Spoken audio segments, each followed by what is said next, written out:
How to create Garena account. Hello everybody, welcome back to my channel. This is me Pipin Besnet, and today I'll guide you on how you can create Garena account. Now the process itself is quite simple and quite easy, so let me guide you through. To register or to create new Garena account, all you have to do is you want to head into your browser, any browser on any of your device, and then you want to simply search in for Garena account registration or Garena sign up.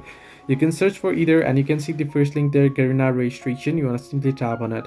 Once you tap on the registration link, you can see here you want to enter in the username that you want and then enter in the password email that will be used to verify your account, and then tap on the country there, and you want to select the server reason there. You want to select the reason, and then you want to simply tap on register now. If you want to link mobile number, it's optional, you can link it, and then tap on register now. Once you tap on register now, the verification code will be sent to your email. You'll have to enter in the email the verification code that you get on your email and confirm it, and you'll be able to create the account, or your account will be registered. So this way you can easily create Garena account. Hope this helped you.